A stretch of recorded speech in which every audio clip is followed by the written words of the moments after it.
Maka yang dianjurkan Rasul, idza balagot, yang dimaksudkan seperti apa? Kita bisa lihat, kalau anak gadis sudah putar-putar di depan cermin tanpa sebab, senyum-senyum sendirian di bawah pohon coklat, oh ini sudah ada yang mengganggu pikirannya ini. Kita panggil baik-baik sebagai bapaknya, sebagai pamannya, sebagai lelaki tertua, muhrim hakiki daripada anak tersebut. Mungkin dia malu kalau dengan bapaknya sendiri, atau dengan omnya, saudaranya bapaknya, dengan pamannya. Maka kita ajak. Untuk apa? Hadis ini mengajarkan kepada kita semua untuk kemudian membimbing mereka, bukan kita memberikan batasan yang tidak menjadikan itu solusi. Jangan terlalu dipingit tapi tidak ada solusinya. Maksudnya bagaimana?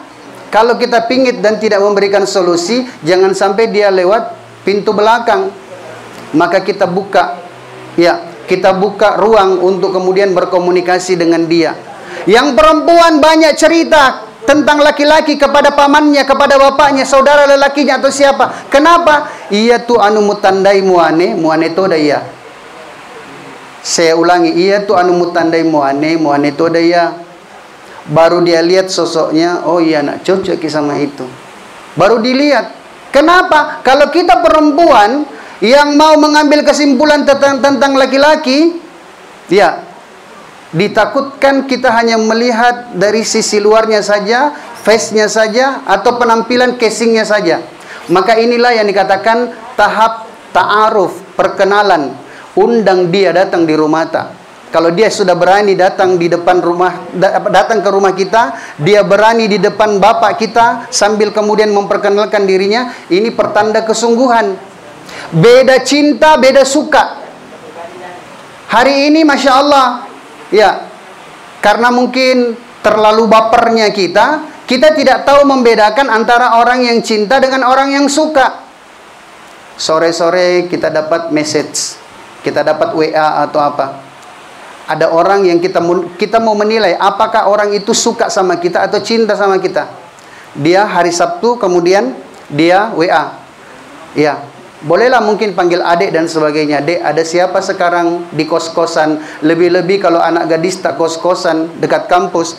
Dek, ada siapa sekarang di kos-kosan? Kalau dibalasnya tidak ada siapa-siapa. Kalau dia cinta sama kita, maka dia katakan, ternyata hari ini saya harus menjadi security di luar kos-kosan sana. Takut kalau ada laki-laki nakal yang mengganggu kamu. Ini berarti dia cinta sama kita, dia mau menjaga marwah dan harga diri kita.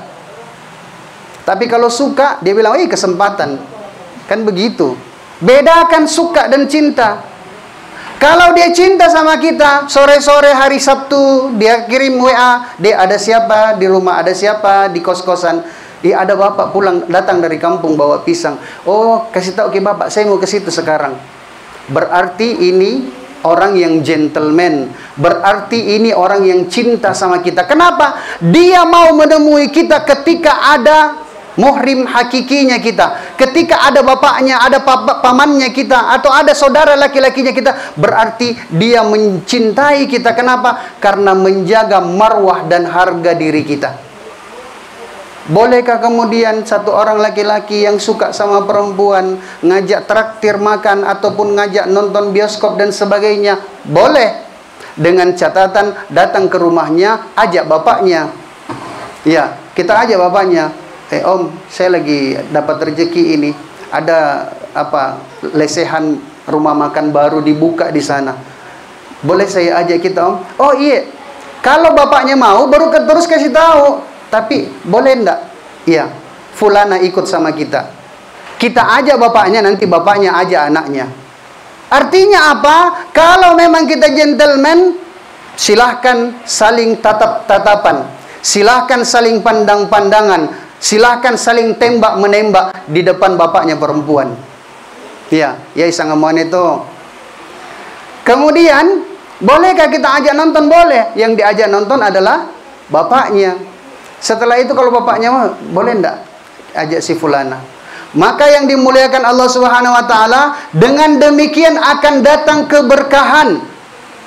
Karena dengan sebab keberkahan itulah nantinya kemudian kita akan sama-sama bergandengan tangan, berangkulan sampai di jannah.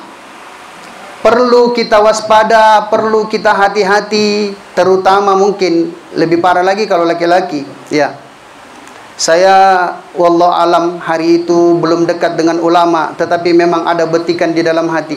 Kalau anak laki-laki tak bagus, memang dekat sama ibunya. Wallahu a'lam, mungkin karena saya terlalu dekat dengan ibu saya sampai saya ahli dalam masak. Mungkin kalau yang gadis-gadis di sini, bahkan ibu-ibu, saya mau tanding-tanding masak, Bu. Iya. Ya, mungkin tidak tahu ke masak udang Sprite pakai bawang bombay ataupun juga tom yum Thailand dan sebagainya. Kemarin kami dari Islamabad ya buat chapati. Jadi setiap keluar negeri mengambil resep dari luar negeri. Saya rasakan, oh ini karena saya dulu dekat dengan ibu saya. Pulang sekolah langsung minta, Bu, Mak, bisa enggak saya ditemani di dapur? Kadang ibu saya marah, bukan pekerjaannya laki-laki. Tadi aja mana mau nete, apa tuh udah mulai nete? Saya bilang, tidak, alamat cerita nak. Ya, cerita tuh udah metumai bayi ne anu iporai. Dengan demikian nanti kita bisa tahu seleranya ibu kita seperti apa.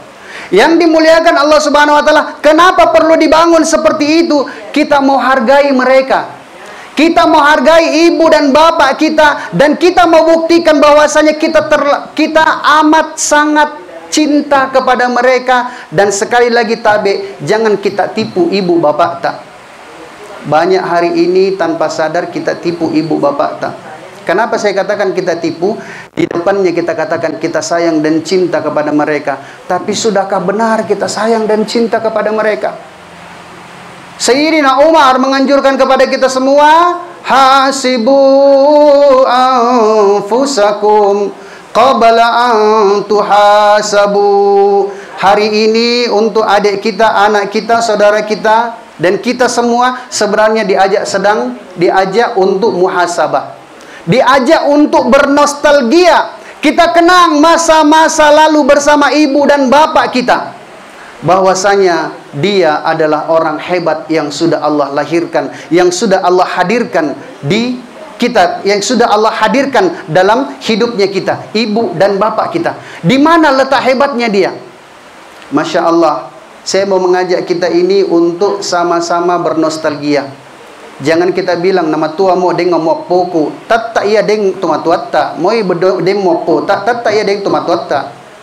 Yang mulia, kalau kita memejamkan mata, merenung, menengok ke dalam hati, insya Allah ternyata dekat sekali itu mama tak.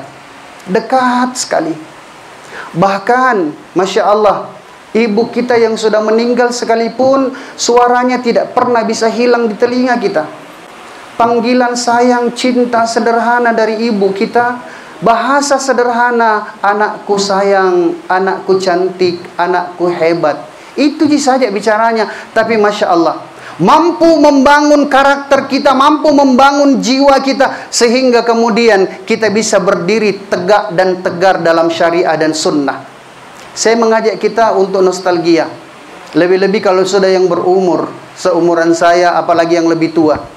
Ya, masa-masa dulu waktu kita kecil, umur 3-5 tahun, pernah sekali kita kena sakit ataupun panas demam tinggi step, mata tinggi dibilang orang. Apa yang terjadi? Saya ajak kita untuk nostalgia. Ternyata pagi itu ibu kita berangkat ke kebun mengambil sayur segar. Pagi itu ibu kita ke kali untuk cuci pakaian. Mungkin jarak dari rumah dengan kebunnya sedikit agak jauh, sampai butuh waktu 1-2 jam.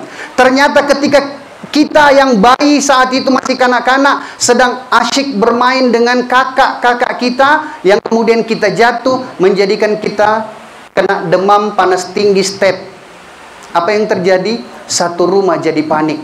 Seisi rumah jadi panik, tidak tahu kemudian bagaimana untuk mencarikan solusi jalan keluar kepada si kecil ini.